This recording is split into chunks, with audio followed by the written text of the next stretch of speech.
Part 5. The Symphonic Synchronization of C-Cube, the Trinity of Intellectual Omnipotence.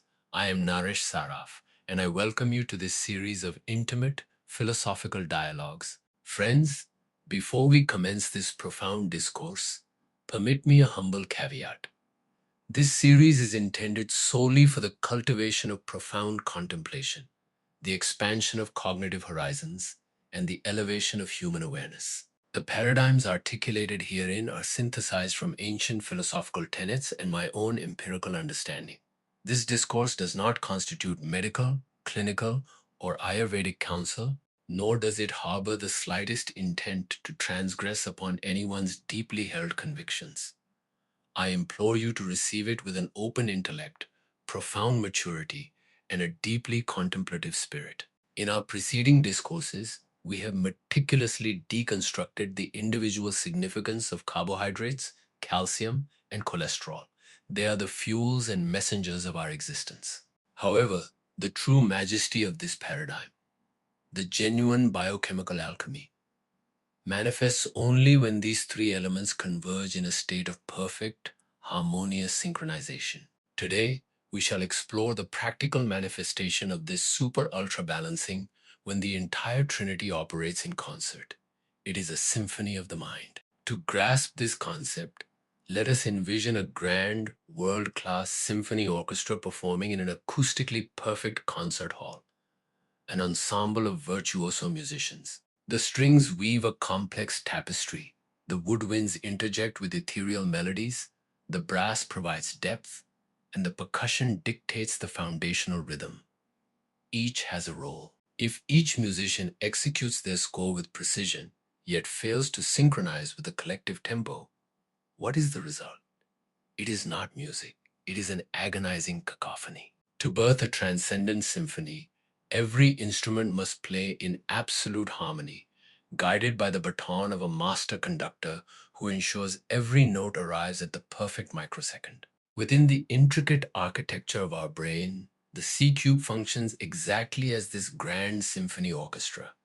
It is the choreographer of our intellectual labor. When an intellectual laborer is submerged in profound concentration, architecting software, drafting a thesis, or navigating a corporate negotiation, observe the choreography unfolding. First, the complex carbohydrates ingested are undergoing a methodical breakdown, delivering a continuous stream of glucose across the blood-brain barrier. This is your power. This is the sustained, reliable energy source that keeps the entire neural orchestra performing without falter, analogous to the stable current that illuminates the concert hall. Simultaneously, as the intellect synthesizes logic and insights, calcium ions are rapidly mobilizing, facilitating the flawless transmission of complex messages across synaptic chasms. Calcium acts as the invisible conductor, ensuring that the analytical and intuitive hemispheres are communicating in perfect synchrony, passing phrases seamlessly without delay. Finally, the cholesterol, forming the robust myelin sheath, ensures that these intricate electrochemical signals propagate at breathtaking velocity, devoid of any cognitive static. It guarantees the absolute fidelity and clarity of the intellectual music, ensuring the cognitive symphony is executed exactly as intended, free from the interference of brain fog. Should even a single element of this trinity fall out of balance, the entire symphony collapses into dissonance. The music stops abruptly, leaving the mind exhausted. If the carbohydrates are simple, refined sugars, the energy supply spikes violently and crashes, causing the cognitive music to halt mid-phrase, leaving you erratic. If intracellular calcium is depleted, the neural musicians fail to perceive each other's cues, resulting in profound confusion, memory lapses, and intellectual stagnation. If beneficial cholesterol is deficient, the neural wiring becomes exposed and frayed, resulting in a slow, static-filled cognitive process that struggles to synthesize complex ideas. Allow me to present a practical illustration. Consider a senior structural engineer tasked with designing a hyper-complex, sustainable skyscraper, a task of myriad variables. This requires him to hold variables in working memory simultaneously, tensile loads, stresses, geometry, and safety. He observed a profound pattern in his own performance. On days of tradition sustenance, perhaps bajra flatbread with ghee and yogurt, his design sessions were characterized by an almost superhuman state of flow. He was a master.